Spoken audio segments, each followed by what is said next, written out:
Dua pasangan calon gubernur dan wakil gubernur Jakarta bersaing ketat dalam merebut suara masyarakat jelang hari pencoblosan pada Rabu 27 November mendatang.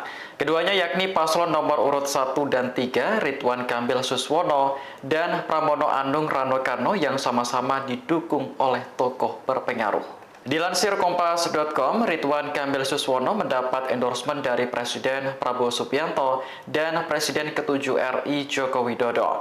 Bahkan Jokowi sudah memberi dukungan secara terbuka kepada Ridwan Kamil di Cempaka Putih, Jakarta Pusat pada Senin malam.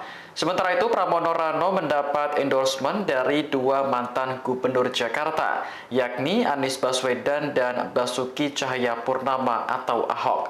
Menurut hasil survei Litbang Kompas yang dirilis pada Selasa 5 November, Prabowo berada di urutan pertama sebagai sosok yang paling mempengaruhi pemilih dalam Pilkada Jakarta 2024. Sebanyak 49,7% responden mengatakan akan memilih cagup-cawagup yang didukung oleh Prabowo. Sementara itu Jokowi berada di urutan kedua dengan 46,6% responden akan memilih pasangan cagup-cawagup yang didukungnya.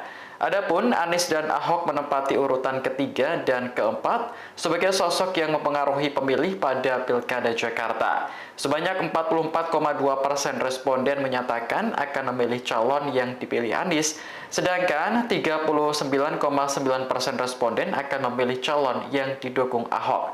Direktur Eksekutif Parameter Politik Indonesia Adi Prayitno menilai endorsement dari keempat tokoh tersebut mampu menggerakkan pemilih loyalnya kepada calon yang didukung.